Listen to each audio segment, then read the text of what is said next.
Hello दोस्तों, स्वागत है आपका एग्जाम बूस्ट में।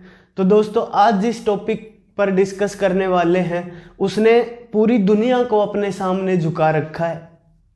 तो दोस्तों, ये टॉपिक 2020 का मोस्ट इम्पोर्टेंट टॉपिक है और एग्जाम में आने के चांस इसके 100% है। अभी कल परसों ही राजस्थान पुलिस का पेपर हुआ है, तो वहाँ भी इसके क्वेश्चन देखने को मिले हैं। तो जिस टॉपिक की मैं बात कर रहा हूं उसका नाम है कोरोना। 2020 का मोस्ट इंपोर्टेंट टॉपिक कोरोना। तो करते हैं डिस्कस। कोरोना जिस जगत से है वो है राइबोविरिया। कौन सा जगत है? राइबोविरिया। और इसका जो ग्रुप है वो है 4th ग्रुप प्लस SSRNA। तो SSRNA की जो फुल फॉर्म होती है वो होती है सिंगल स्ट्रैंडेड राइबोन्यूक्लिक एसिड। और गण क्या है इसका? गण कौन सा है, मतलब ऑर्डर कौन सा है इसका? अगर ऑर्डर की बात करूं तो कौन सा है? वो है निडोविरालिस। कौन सा है? निडोविरालिस। और कुल इसकी फैमिली कौन सी है? इसकी फैमिली है कोरोना विरिडाई। और कितने प्रकार का है ये? 7 प्रकार का। तो देखो, ये तो थी इसके बारे में थोड़ी बेसिक बातें। अब सबसे पहले तो बात आती है कि इस वायरस का नाम कोरोना पड़ा कैसे। तो जब इस वायरस को माइक्रोस्कोप से देखा गया तो उस वायरस की जो संरचना थी वो क्राउन के जैसी थी। किसके जैसी? क्राउन के जैसी थी, इसलिए इसका नाम पड़ा कोरोना। और कोरोना का अगर मैं अर्थ बताऊं तो क्या होता है? मुकुट। और कोरोना ये किस भाषा से लिया गया है? ये लैटिन भाषा का क्या है? एक शब्द है, लैटिन भाषा से लिया गया है जिसका अर्थ होता है मुकुट। और अगर ये पूछा जाए एग्जाम में कि वो कब आया, तो वो सबसे पहले देखने को मिला 1960 में। उसके बाद 2002 में चीन में बहुत ही थोड़े से इलाके में, मतलब लगभग 100-150 के करीब मौतें हुई थी कोरोना से। तो तब 2002 में आया। और अब फिर कहाँ आया? चीन से ही फैला। कहाँ से? चीन के वुहान, मतलब वुहान नाम का शहर है चीन में। और अगर मैं बात करूं कि वुहान किस प्रांत में है, तो वो है हुबेई प्रांत। कौन से प्रांत में? हुबेई प्रांत में वुहान शहर है। और वहां एक मार्केट है, उस मार्केट का क्या नाम है? सी फूड होलसेल मार्केट, या मैं बोल सकता हूं क्या? जानवरों की मंडी। क्या? जानवरों की मंडी। तो यहां से वैसे तो इसके अलग अलग थ्योरीज सामने आई। तो किसी ने कहा कि ये लैब में बनाया गया है, कोई बोलता है कि भाई यहां से आया है। तो चीन की राजधानी क्या है? बीजिंग। और अगर मैं इसकी करेंसी मुद्रा की बात करूं तो वो क्या है? RMB। कौन सी है? RMB। लेकिन बोलते हैं कि चाइनीज युआन इसकी करेंसी। तो वो इसकी क्या है? इकाई। ये 3 क्या है इसकी? इकाई। मतलब 1 युआन बराबर है 10 झाऊ के। झाऊ भी क्या है? इसकी करेंसी है। वो भी जो RMB है इसकी क्या है? इकाई है। और ये बराबर है किसके? 100 फैन के। तो ये तीनों क्या है? इसकी इकाई है। तो ये तो थी नॉर्मल बातें। अब आते हैं कि इंडिया में ये आया कैसे। तो सबसे पहले जब कोरोना स्टार्ट हुआ था तब इसका नाम रखा गया था WHO द्वारा 2019 N को। मतलब 2019 किसको प्रीफर कर रहा है? ये कर रहा है ईयर, मतलब कब हुआ ये? 2019 में स्टार्ट हुआ। N का मतलब नोवेल और COV का मतलब कोरोना वायरस। फिर जो कोरोना से होने वाली बीमारी है, ये जो 2 लाइन है ये मोस्ट इंपोर्टेंट है कि क्वेश्चन में पूछा जाएगा कि कोरोना से होने वाली बीमारी का नाम क्या है। तो उसका नाम रखा गया कोविड-19। मतलब CO की जो फुल फॉर्म है वो क्या है? कोरोना। VI की क्या? वायरस। और D की क्या? डिजीज। और 19 किसको प्रीफर कर रहा है? 2019 को। तो इसकी फुल फॉर्म क्या हो जाएगी? कोविड की कोरोना वायरस डिजीज ऑफ 2019। तो कोरोना वायरस का जो नाम है, जो जिस वायरस से ये बीमारी होती है वो है SARS-CoV-2। मतलब इसकी फुल फॉर्म क्या होगी? SARS की जो फुल फॉर्म होगी वो होगी सेवेरी एक्यूट रेस्पिरेटरी सिंड्रोम। और COV की क्या हो जाएगी? Corona virus 2। अब देखो, अगर एग्जाम में ये पूछ ले कि कोरोना किस प्रकार की बीमारी है और ऑप्शन में आए सार्स और मर्स। तो ये दोनों ही प्रकार की बीमारी है। ये बीमारी जब स्टार्टिंग में कहाँ मिली, सबसे पहले ये मिली सऊदी अरब में। कहाँ पे मिली? सऊदी अरब में सबसे पहले ये हुई थी। तो इसकी फुल फॉर्म क्या हो जाएगी? Middle east respiratory syndrome.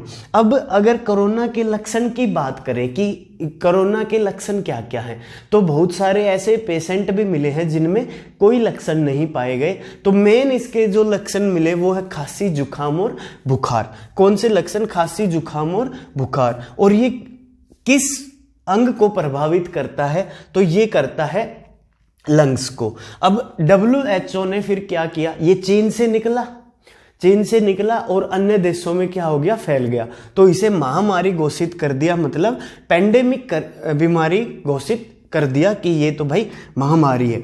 अब जैसे पेंडेमिक है, पेंडेमिक का मतलब है कि एक स्थान से स्टार्ट होकर और अन्य देशों में, लगभग सभी देशों में फैल जाए, उसे क्या कहेंगे?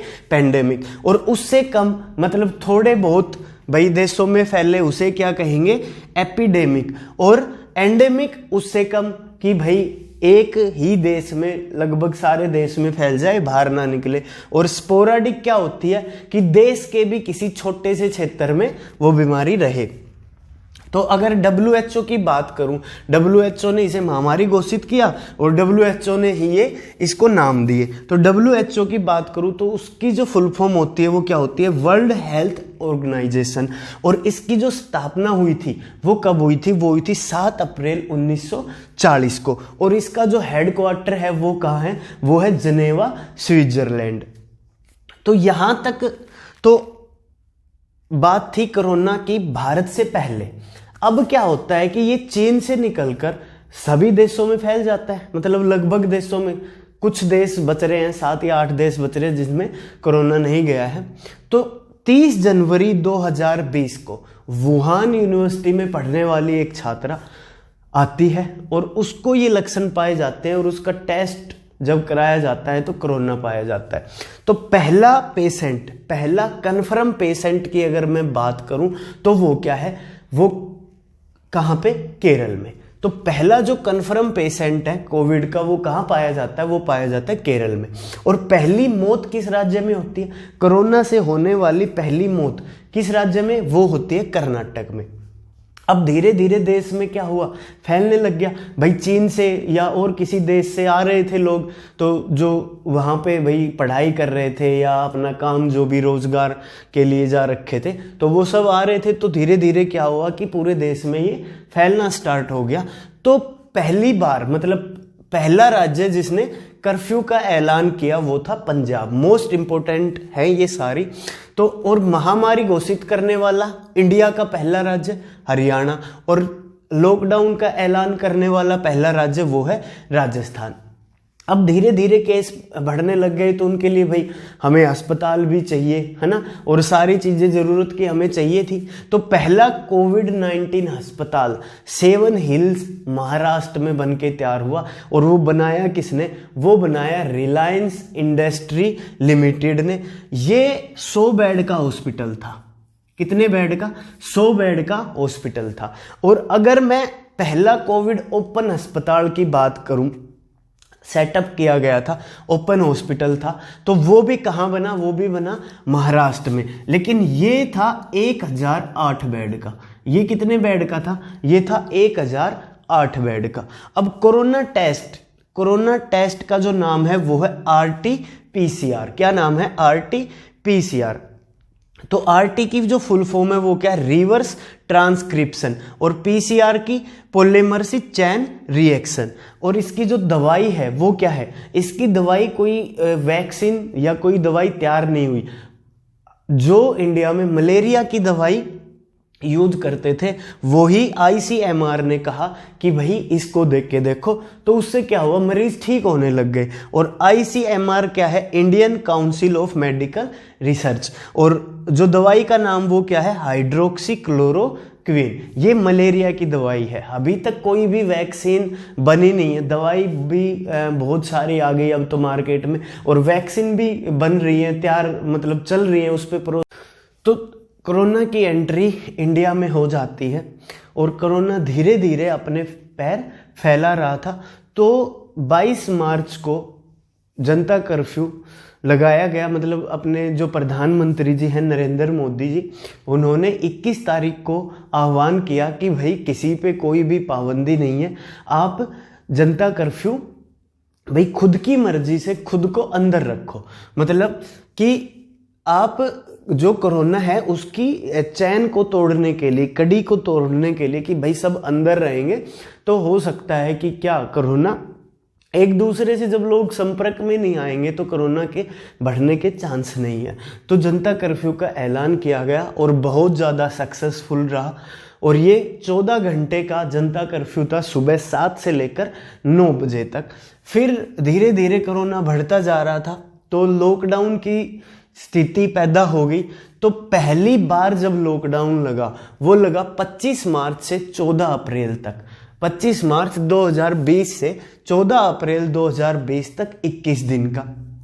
फिर इसका फेज 2 स्टार्ट हुआ 15 अप्रैल से 3 मई 19 दिन। जितने भी मेडिकल वगैरह सब ये खुले थे, जो इमरजेंसी के लिए होना चाहिए वो सभी खुले थे, जिसकी ज़रूरत बहुत ज़्यादा है।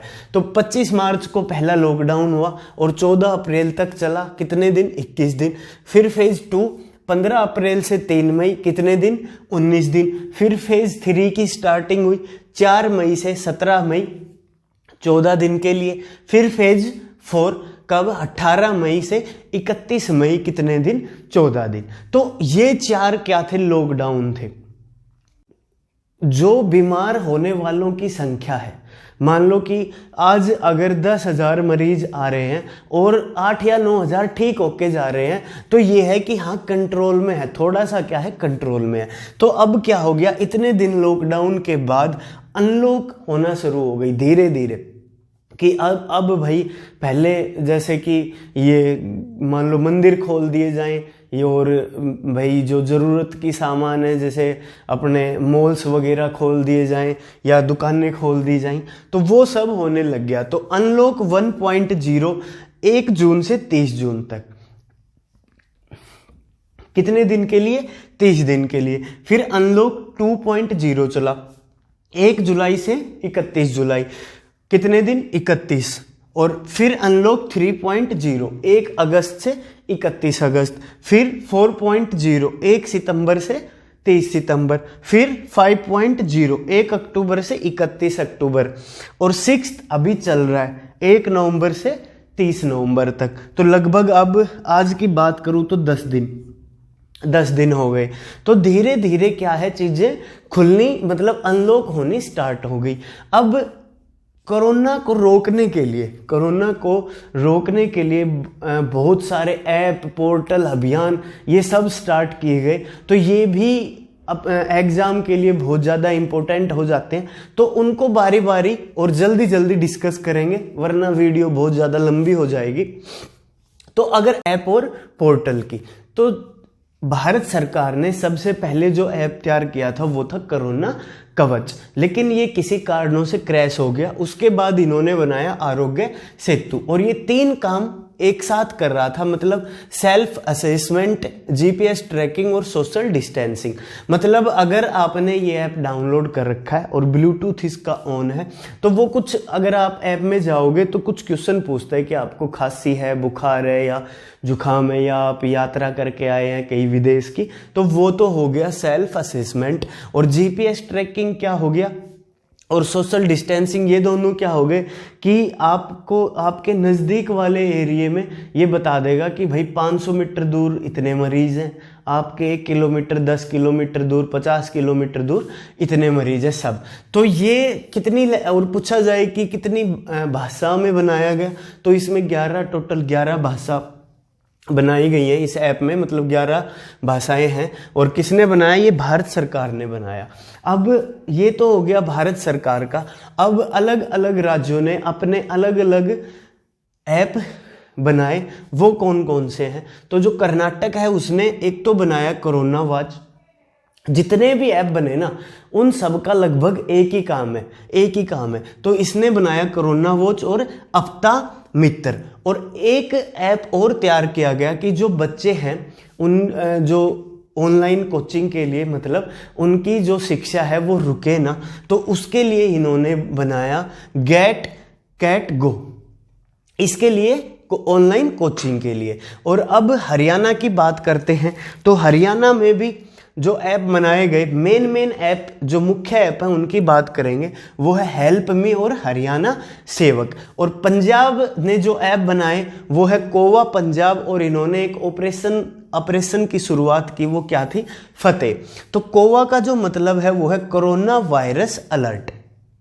और गोवा ने जो ऐप बनाया वो था कोविड लोकेटर और टेस्ट योरसेल्फ गोवा। ऐप बनाया गया IIT बॉम्बे द्वारा, वास्क्रो IIIT Delhi, Covid care app Arunachal Pradesh. तो मैं पहले भी बता चुका हूं कि इन जितने भी ऐप थे लगभग सबका काम था वो सेम था, कुछ ऐप को छोड़कर। तो nCovid-19 बनाया गया नागालैंड के द्वारा और mCovid-19 बनाया गया मिजोरम के द्वारा। यहाँ पे N से नागालैंड और M से मिजोरम। और क्वारंटाइन वॉच बनाया गया किसके द्वारा, महाराष्ट्र के द्वारा।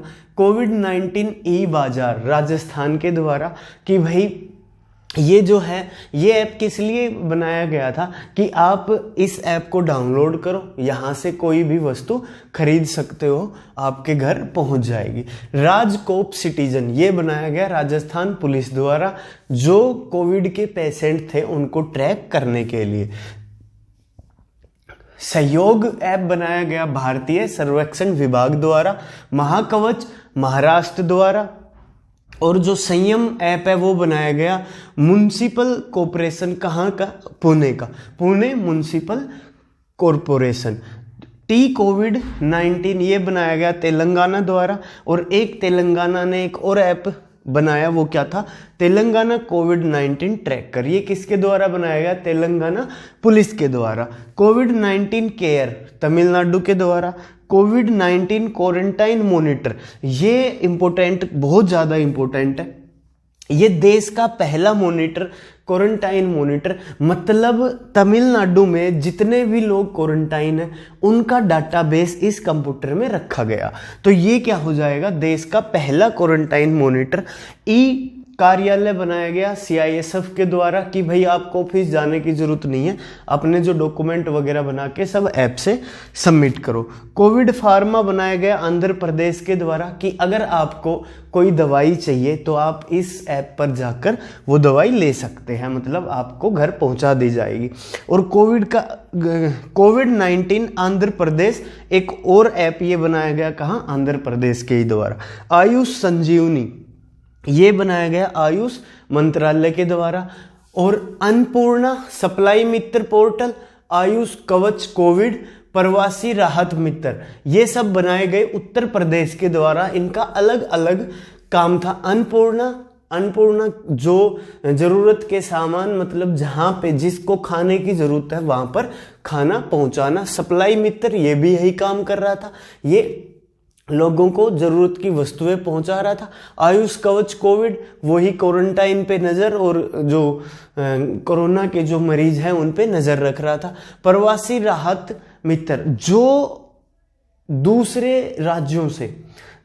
दूसरे राज्यों में काम करते थे, वो कोरोना के टाइम में अपने राज्य में वापस जा रहे थे, तो उनकी मदद के लिए उत्तर प्रदेश ने प्रवासी राहत मित्र ऐप बनाया। रक्षा सर्वे बनाया छत्तीसगढ़ ने, कवच भी छत्तीसगढ़ ने ही बनाया। और एक CG कोविड, मतलब छत्तीसगढ़ कोविड-19 ई पास, मतलब अगर आपको कहीं जाना है, जैसे कि आपको इमरजेंसी है और आपको कहीं जाना है, तो आप इस ऐप पे जाओ, ई पास निकालो और आप जा सकते हो। प्रज्ञाम ऐप बनाया झारखंड ने, जन आपूर्ति उत्तराखंड ने, और उत्तराखंड CV मतलब कोविड-19 ट्रैकिंग सिस्टम, ये भी बनाया किसने, उत्तराखंड ने। और दिल्ली कोरोना ऐप किसने, दिल्ली ने। असेस कोरोना, मतलब ये एक सर्वे था, ये एक ऐप था जिसमें डोर टू डोर क्या करना था, सर्वे। डोर टू डोर सर्वे करना था। और इन्होंने एक ऑपरेशन भी चलाया, वो था सील्ड। सील्ड की जो फुल फॉर्म है वो क्या है, sealing home quarantine isolation tracing और सप्लाई लोकल, अच्छा essential supply local sanitation door to door check. और दिल्ली में एक सबसे बड़ा, दुनिया का सबसे बड़ा कोविड केयर सेंटर बनाया गया। तो वो कितना है, वो है 10,000 बेड। यहां लिख देता हूं 10,000 बेड का ये कोविड केयर सेंटर बनाया गया। किसने बनाया, दिल्ली ने। तो बी सेफ ट्रैकिंग ऐप जारी किया केरल पुलिस ने, एग्जिट ऐप पश्चिम बंगाल ने। और ये ऐप किस लिए था, ये ऐप भी जो प्रवासी मजदूर थे या प्रवासी ऐसे लोग जो काम करने के लिए किसी दूसरे स्टेट में गए हुए थे, उनकी सहायता के लिए एग्जिट ऐप बनाया गया। और एक और ऐप बनाया, वो था कोविड। तो कोविड-19 उड़ीसा और उड़ीसा कोविड डैशबोर्ड, ये तैयार किया किसने, उड़ीसा ने। प्रतिभा ये बनाया उड़ीसा ने, किसकी मदद से, यूनिसेफ की मदद से। और जो यूनिसेफ है उसकी स्थापना कब हुई थी, 11 दिसंबर 1946 को। और जो इसका हेडक्वार्टर है वो कहाँ है, न्यूयॉर्क यूएसए में। तो ये जो ऐप बनाया गया, इस ऐप का जो तात्पर्य था बनाने का वो ये था कि जो बच्चे हैं उनकी प्रतिभा को उभारना। मतलब कोई अगर पेंटिंग बना रहा है या कोई कविता लिख रहा है या कोई जो अपनी कला में निपुण था, वो इस ऐप का प्रयोग करके उस पे अपलोड कर सकता था। और समाधान चैलेंज, ये एक चैलेंज था समाधान कोरोना के ऊपर कि भाई अपनी अपनी राय दे सकते हैं। ये किन्होंने चलाया, ये चलाया मानव संसाधन विकास मंत्रालय, मतलब MHRD या ministry of human resource development. और सेव प्लस ये एक प्रकार का लोन योजना, ये लोन योजना है जो किसने चलाई, ये चलाई small industries development bank of India ने। कोविड केयर ये किसने चलाया, मतलब बनाया, किसने ऐप बनाया, ये अरुणाचल प्रदेश ने। आरोग्य सेतु IVRS ये बनाया तमिलनाडु ने। और IVRS का मतलब है इंटरेक्टिव वॉइस रिस्पॉन्स सिस्टम। मतलब जिन लोगों के पास भाई टच वाले मोबाइल नहीं है, जिनके पास कीपैड वाले, तो अपना वो वॉइस रिकॉर्ड करके भेज सकते हैं। और विगिगो झारखंड ने वस्तुओं के लिए, मतलब आपको कोई भी जरूरत का सामान चाहिए तो अगर आप झारखंड से हैं तो इस ऐप पे आके वो सामान आप तक पहुंचाया जाएगा। एक्टिव केस फाइंडिंग अभियान, ये अभियान चलाया हिमाचल प्रदेश ने। और रेडियो कक्षा प्रज्ञा ये चलाया गुवाहाटी असम ने, कि बच्चों की जो शिक्षा है 1 से 8वीं तक की बच्चों की जो शिक्षा है वो जारी रहे। मिशन अन्न सेवा रिलायंस फाउंडेशन, ये जो सामुदायिक रसोई है ये आपको मैप पर, जो गूगल मैप है उस पर सर्च करने पर आपके नज़दीक अगर ये रसोई है लगी हुई है तो आपको दिखा देगी गूगल मैप पर। और automatic mist sanitiser dispensing unit व यूवी सैनिटाइजेशन बॉक्स ये तैयार किया DRDO के द्वारा सैनिटाइज करने के लिए, एक बड़े लेवल पर सैनिटाइज करने के लिए।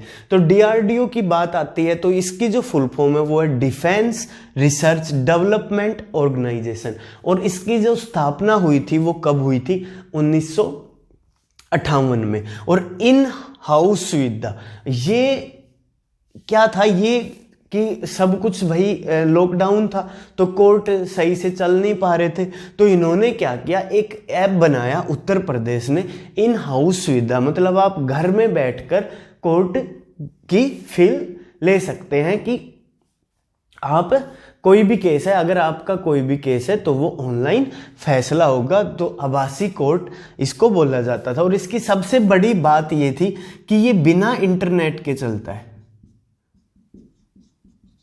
किसके, बिना इंटरनेट के चलता है। संपर्क दीदी ये किसने बनाया? उत्तराखंड ने। ये भी शिक्षा के लिए था, बच्चों की शिक्षा को आगे बढ़ाने के लिए, कि शिक्षा का भाई कोई नुकसान ना हो, पढ़ाई का नुकसान ना हो। और साइम ये बनाया पुणे ने, और प्रकृति ये बनाया आईआईटी दिल्ली ने। और ये क्या था? ये था वेब आधारित, कि जो हमारे डॉक्टर हैं, ये कई जगह ऐसा हुआ कि कोरोना का सैंपल लेने वहाँ गए और इनके साथ मारपीट हुई, तो उसी को देखते हुए महामारी अधिनियम 1897 के तहत उन पे केस किया जाएगा, और मतलब 30 दिन में वो जांच क्या होगी? पूरी होगी, और 1 साल के अंदर उसका फैसला सुना दिया जाएगा। और सबसे बड़ी चीज जहां हुई, उड़ीसा ने एक बहुत ही बड़ा फैसला लिया कि कोई भी स्वास्थ्य कर्मी अगर कोरोना से लड़ते हुए उसकी मौत हो जाती है तो हम उसको शहीद का दर्जा देंगे। तो ये मोस्ट इम्पोर्टेंट हो जाता है। और उड़ीसा ने ही एक अभियान स्टार्ट किया जिसका नाम था तिरंगा, टोटल इंडिया रिमोट एनालिसिस निरोग्य अभियान। मतलब ये एक रैपिड टेस्टिंग अभियान था। और चरक, पश्चिमी मध्य रेलवे ने चरक नाम का एक बूथ बनाया जिसमें मतलब डॉक्टरों को बचाया जा सके, कि उस बूथ में बैठकर ये उनको मतलब कोरोना की टेस्टिंग कर सके। और पढ़ाई तुहर दुआर ये पोर्टल स्टार्ट किया छत्तीसगढ़ ने शिक्षा को जारी रखने के लिए। और ड्रोन से सैनिटाइज करने वाला पहला जो शहर था वो कौन सा बना? इंदौर। और नाडी ऐप 112++N को ये स्टार्ट किया पुडुचेरी ने। जो 112++ है वो तो था नागरिकों के लिए, और N को ये था स्वास्थ्य कर्मियों के लिए, स्वास्थ्य कर्मियों के लिए। नमस्ते ओवर हैंडशेक अभियान ये स्टार्ट किया कर्नाटक ने, कि भाई नमस्ते या नहीं, हैंडशेक की जगह क्या करो? नमस्ते करो। चैन तोड़ो अभियान ये किसने स्टार्ट किया? केरल ने। प्रोजेक्ट आईजैक ये किसने किया? आईआईटी गांधीनगर। और कॉन्टैक्ट पोर्टल ये किसने स्टार्ट किया? स्वास्थ्य मंत्रालय ने। टीम 11 एक टीम बनाई गई उत्तर प्रदेश में, टीम 11 जो कोरोना से लड़ने के लिए 11 मेन मेंबर थे, उनमें ऑपरेशन कोविड-19 ये स्टार्ट किया नागालैंड ने।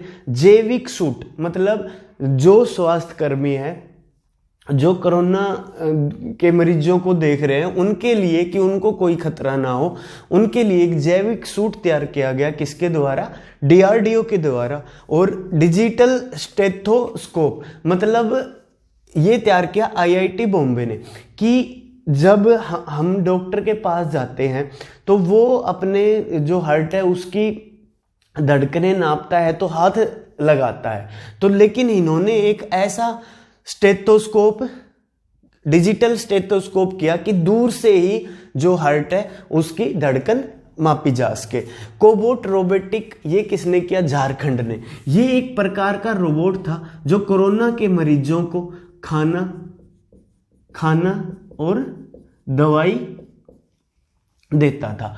पूल परीक्षण ये स्टार्ट किया उत्तर प्रदेश में। तो पूल परीक्षण क्या है कि मान लो मैंने मतलब 5 लोगों का सैंपल लिया, कि 5 लोगों का क्या किया? सैंपल लिया और उन 5 को इकट्ठा किया और फिर उसका क्या की? उसकी जांच की। अगर वो पॉजिटिव आता है तो मैं उन 5 लोगों को किस में करूंगा? क्वारंटाइन रखूंगा, मतलब निगरानी में रखूंगा। युक्ति पोर्टल स्टार्ट किया किसने? मानव संसाधन विकास मंत्रालय ने।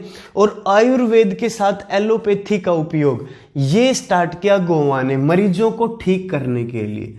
मरीजों को ठीक करने के लिए पहली बार आयुर्वेद के साथ एलोपैथी का उपयोग किया गोवा ने ठीक करने के लिए।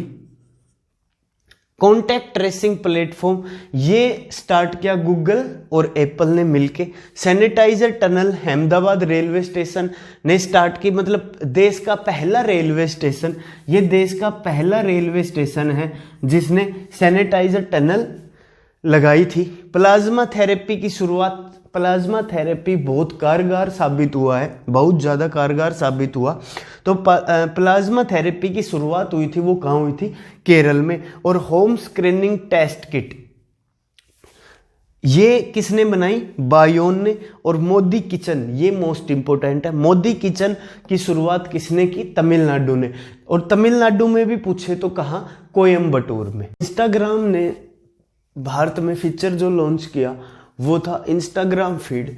व्हाट्सएप ने जो फीचर लॉन्च किया वो था व्हाट्सएप चैटबॉट।